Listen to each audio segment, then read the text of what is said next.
हम पढ़ रहे थे कक्षा 10 की गणित, चैप्टर नंबर आपका 13.3।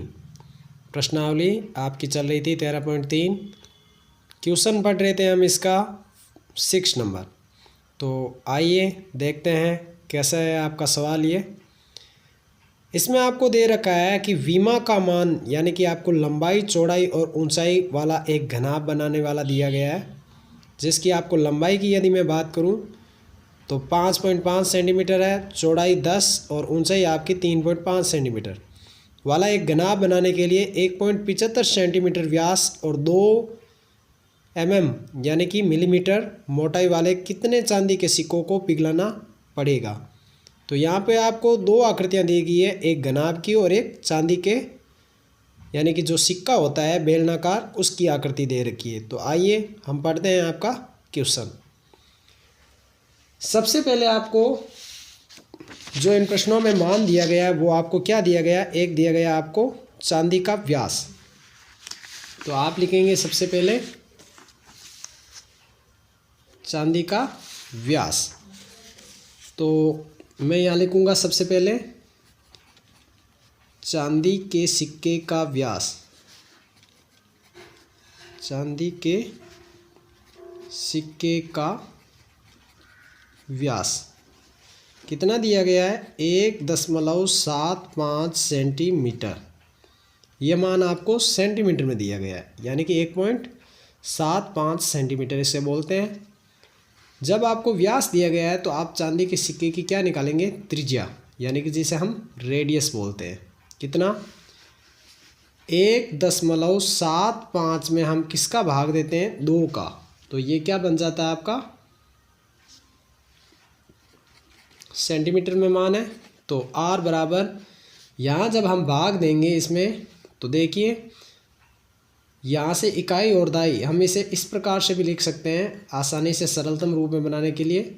इकाई और दाई दो अंकों की संख्या का जब पॉइंट हटाते हैं तो बटा में कितने, इकाई और दाई मतलब 2 जीरो होते हैं 100 में, तो ये हो गए 200। 25 के पाड़े से आप इसे काट लीजिए, 25 ये कितनी बार कट गया, 25 7 175 और 25 8 कितने हो गए आपके 200। यह हो गया आपका 7/8। यह आ गई आपकी त्रिज्या। अब जब त्रिज्या यहाँ आपको दे रखी है तो त्रिज्याओं का मान आप 7/8 सेंटीमीटर लिख लीजिए, या फिर 7 में आप 8 का जब भाग देंगे तो आपका दशमलव में इनका मान आ जाएगा।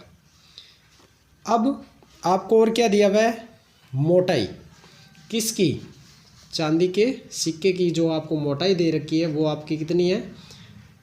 तो आप इसे लिख सकते हैं बेलन की ऊंचाई लिख सकते हो। ऊंचाई को हम h बोलते हैं, वो आपका कितना है, 2 है, यानी कि 2 मिलीमीटर है।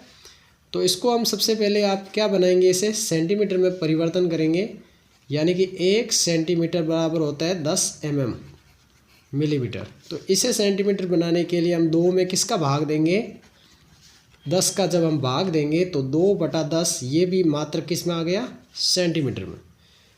क्योंकि यहाँ आपको जो त्रिज्याएं दे रखी है वो सेंटीमीटर में है, और आपको जो इसकी ऊंचाई है बेलन की, यानी कि जो आपकी मोटाई होती है सिक्के की, जो मोटाई होती है वही बेलन की क्या कहलाती है, ऊंचाई कहलाती है। जो सिक्का होता है गोलाकार, ये एक बेलनाकार स्थिति बनाता है, तो हम इसे सेंटीमीटर में, यानी कि ये मात्रक आपको दोनों में क्या रखना पड़ेगा, समान रखना पड़ेगा। इसके बाद में आपको जो जो दे रखा है, अब आपकी आकृति कैसी है, घनाभकार। तो आपको घनाभ की प्रश्न में क्या दे रखा है, लंबाई। लंबाई को हम लेंथ बोलते हैं, यानी कि कितनी है इसकी। तो प्रश्न में आपको लेंथ दे रखी थी इसकी 5.5 सेंटीमीटर। तो आप लिखेंगे 5.5 सेंटीमीटर, या आप चाहे तो इसे भी आप सरलतम रूप में बनाने के लिए लिख सकते हैं।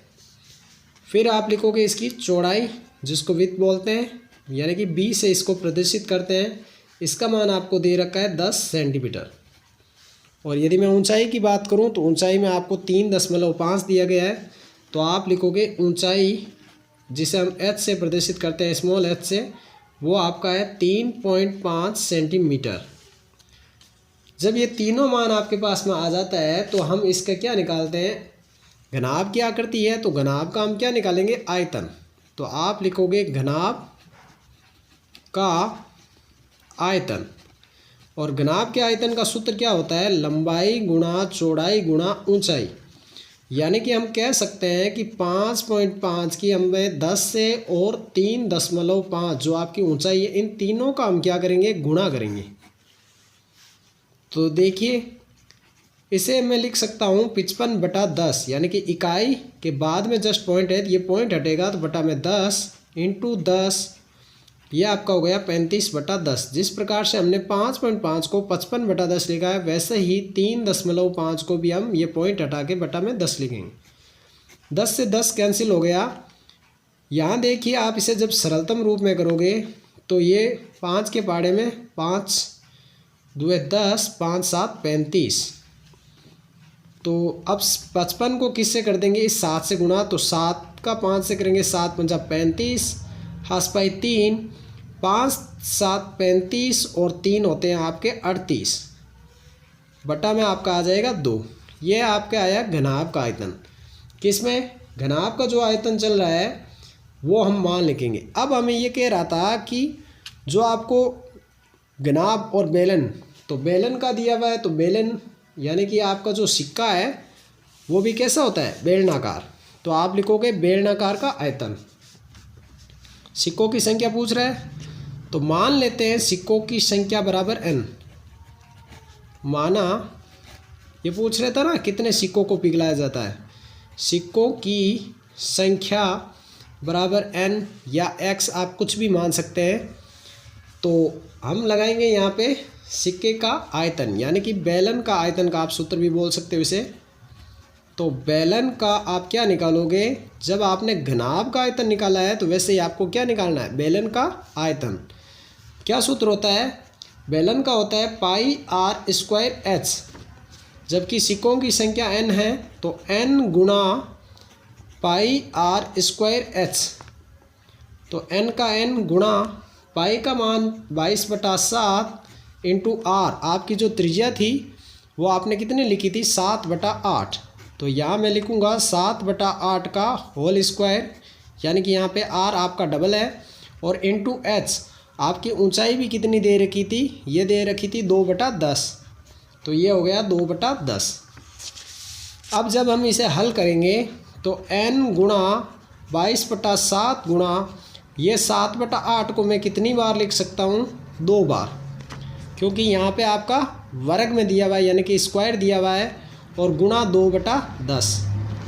देखिए 7 से 7 को काट सकते हैं, इस 2 से 2 एकम 2 और 2 5 10, और कोई भी संख्या, ये कट रहा है 11 बार और ये कट रहा है 4 बार।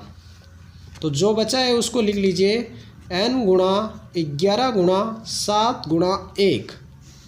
यहाँ आपका हो गया 8 पंजा 40 गुणा 4। तो मैं यहाँ पे लिख सकता हूँ कि n कितना हो गया, 77n/160, यानी कि 11 के जब 7 से गुणा करेंगे 77 को n 77n/160। अब आपको ये ज्ञात है कि घनाभ का आयतन और बेलन का आयतन को हम जब इक्वल में रखेंगे तो हमारे पास आ जाएगी सिक्कों की संख्या। तो हम लिखेंगे सिक्कों की संख्या 77n/160 बराबर आपका आयतन क्या आया था, 385/2। ये किसका आयतन आया था, घनाभ का। तो जब हम क्रॉस मल्टीप्लाई करेंगे, तिरछी गुणा जिसे बोलते हैं, तो 77n गुणा 2 बराबर 385 गुणा 160। या फिर हम लिख सकते हैं इसमें कि n बराबर जब 2 की 7 से गुणा करेंगे तो 7 2 14, 4 हंस पाई 1, 7 2 14 और 1 15, 154 n बराबर 385 गुणा 160। मान में यदि मैं बात करूं तो आप लिख सकते हो n बराबर 385 गुणा 160।